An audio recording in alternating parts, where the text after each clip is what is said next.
कहते हैं दोस्तों कि किसी भी काम को अगर आप 21 दिनों तक करो तो वह आपकी आदत बन जाती है, और यदि आप किसी काम को 90 दिनों तक करते हैं तो वह आपकी दिनचर्या बन जाती है। निर्णय आपके ऊपर है साथियों कि आप किस प्रकार का काम करना पसंद करते हैं। जो काम में आराम मिलता है दोस्तों उसमें सफलता कभी नहीं मिलेगी, तो आप कोशिश कीजिए कि आप अपने कंफर्ट जोन को ज़रूर छोड़ें। मैं संदीप ठाकुर स्वागत करता हूं मेरे यूट्यूब चैनल में आपका। दोस्तों पिछली वीडियो में मैंने आपको वर्ग 2 डिजिट और 3 डिजिट का वर्ग कैसे निकालना है ये तरीका सिखाया था। दोस्तों यदि आपने मेरी पिछली वीडियो नहीं देखी है तो आप प्लेलिस्ट में जाइए, मेरी पिछली वीडियो देखें, उस पर 2 डिजिट और 3 डिजिट का वर्ग कैसे निकालना है मैंने उसको सिखाया हुआ हूँ। आज मैं आपको बताने वाला हूँ कि आप स्क्वायर रूट वर्गमूल कैसे निकालें, एक चुटकी बजाकर आप कैसे आसानी से वर्गमूल पता करें, मैं आज आपको सिखाने वाला हूँ। तो मेरे साथ बने रहे मेरे वीडियो पर। दोस्तों आप कोशिश कीजिएगा कम से कम आपको 15 से 20 तक आपको वर्ग याद हो, है ना।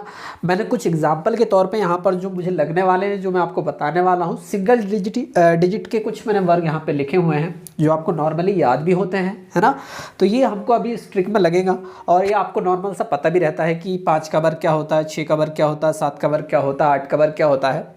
यदि मैं आपको यहाँ पर समझाऊं दोस्तों, यदि आप वर्ग करते हो तो आपको एक कॉमन पॉइंट यहाँ पर नज़र आता है। आप अच्छे ध्यान से देखोगे, 1 का वर्ग करने पर आपको 1 मिलता है और 9 का वर्ग करने पर भी लास्ट में 1 मिलता है ना। तो मतलब अगर हम अच्छे से देखें तो इन दोनों में हमें कहीं ना कहीं से रिलेशन नज़र आ रहा है। आप अच्छे ध्यान से देखोगे दोस्तों तो आपको यहाँ पे एक रिलेशन नज़र आ रहा होगा, है ना। यहाँ पे भी लास्ट में हमें 1 मिल रहा है और यहाँ पर भी 1 मिल रहा है। आगे और देखते हैं, यदि हम 2 का वर्ग करते हैं ना तो 2 का वर्ग करने पे 4 मिलता है लास्ट में, और यहाँ पर 8 का वर्ग करने पे भी 4 मिलता है। तो इनके बीच में भी हमें एक रिलेशन मिलता है ना। दोस्तों मैं भी आपको जैसे बताऊंगा ना, आपको पूरी की पूरी प्रोसेस समझ में आ जाएगी कि मैं ये क्यों कर रहा हूँ, क्यों बता रहा हूँ। बस थोड़ा सा वेट कीजिए, है ना। इसमें भी हमें रिलेशन मिल रहा है, बिल्कुल मिल रहा है, और इसमें भी हमें रिलेशन मिल रहा है। दोस्तों इसका वर्ग निकालने की ज़रूरत नहीं है। यदि आप कभी कोई नंबर देखते हो, कोई संख्या देखते हो, यदि आपको लास्ट में 5 नज़र आता है तो आपको पता ही होगा कि भैया जिसका भी स्क्वायर होगा उसमें आपको 5 लाना ही पड़ेगा, है ना। तो क्लियर सी बात है, मैं इसको जैसे का वैसा रखता हूँ। इसमें अगर आप अच्छे ध्यान से देखें साथियों तो आपको कुछ नोटिस किया होगा आपने, अगर आप इन नंबरों को छोड़ दें, वर्ग की बात करें तो और कोई नंबर आएगा तो मेरे हिसाब से तो पॉसिबल नहीं कि वो एक स्क्वायर होगा। अगर आप अच्छे ध्यान से देखते हैं, जैसे 1 आ गया है, 4 आ गया है, 9 आ गया है, 6 आ गया है, 5 आ गया है, 6 आ गया है, 9 आ गया है, 4 आ गया है, 1 आ गया है। अब हम बचे हुए नंबरों को यहाँ पर लिखते हैं कि जो नंबर नहीं आए हैं हम उनको लिखते हैं 1 से 10 तक।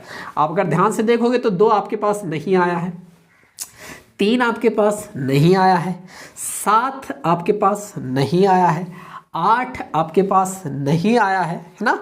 बाकी 9 भी आया हुआ है दोस्तों आपके पास। अगर ये नंबर, मैं फिर से बता दूं, अगर ये नंबर, ये जो संख्याएं यहाँ पर लिखी हैं, यदि ये किसी वर्गमूल में यदि अंत में दिए हैं, यहाँ पे उनके 8 दिया है, 7 दिया है, या फिर 2 दिया, अंत में आपको लास्ट में देखना है। मैं आपको बता दूं दोस्तों उसका वर्ग पॉसिबल ही नहीं है। हमने यहाँ पे निकाल के देखा हुआ है कि इतने ही डिजिट हो सकते हैं वर्ग करने पर, यही डिजिट अक्सर अंत में आते हैं। ये डिजिट बिल्कुल नहीं आते तो उसका वर्ग नहीं होगा दोस्तों। और मैं आपको बता दूं कि ये जो मैं आपको सिखा रहा हूँ आप ये कॉम्पिटिशन एग्जाम में भी यूज़ कर सकते हैं, नॉर्मल स्टडी में भी आप यूज़ कर सकते हैं, इससे आपका समय बचेगा। ठीक है साथियों, आइए दोस्तों कुछ एग्जाम्पल की मदद से हम वर्गमूल निकालना सीखते हैं, है ना। तो ध्यान से देखते हैं यहाँ पे पहला एग्जाम्पल, √256, है ना। तो यदि आप अच्छे ध्यान से देखोगे तो आपको यहाँ पे 3 डिजिट नज़र आ रहे हैं, है ना। दोस्तों मैं 5 डिजिट का भी आपको बताऊंगा, है ना। तो आपको क्या करना, सबसे पहले यहाँ पे इन दोनों को मार्क कर लेना है। लास्ट का डिजिट आपको यहाँ पर ध्यान रखना, दोनों को मार्क करने के बाद आपको लास्ट का डिजिट अपने माइंड में ध्यान रखना, कितना है दोस्तों, 6। अब आपको यहाँ पे देखना है कि कौन कौन से नंबर है जिनका वर्ग करने पर हमें 6 मिलता है। तो आप ध्यान से देखोगे हमें मिलता है 4 और 1 मिलता है हमें 6। इन दोनों का यदि आप वर्ग करते हो तो हमें 6 मिलता है। देखो आप 4 का वर्ग करोगे 6 और 6 का वर्ग करोगे तो 6 मिलेगा। क्लियर, आगे आपको क्या करना है, आगे चलते हैं तो यहाँ पे जो आगे जो नंबर बचा है ना उसकी तरफ बढ़ते हैं। तो यहाँ पे हमें कितना दिख रहा है दोस्तों, 2 दिख रहा है। ठीक है दोस्तों, अब हमें ये 2 ना एक रेंज में पता करना है कि किस किस की रेंज में आ सकता है 2। ठीक है दोस्तों, यदि आप देखोगे तो 1 का वर्ग करने पर हमें 1 मिलता है और 2 का वर्ग करने पर हमें 4 मिलता है। मतलब इन दोनों के बीच में कहीं ना कहीं 2 आ जाएगा। ठीक है, हमने रेंज पता कर ली दोस्तों।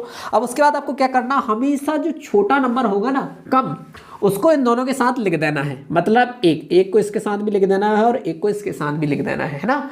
लेकिन आपको अभी तो क्लियर नहीं हुआ दोस्तों, क्योंकि यहाँ पर 2 है और दोनों में से कोई एक ही इसका आंसर होगा। तो मैं आपको बता दूं दोस्तों, आप कैसे पता करोगे, इन दोनों का आप जो रेंज ली ना आपने उसका इंटू करके देखिएगा।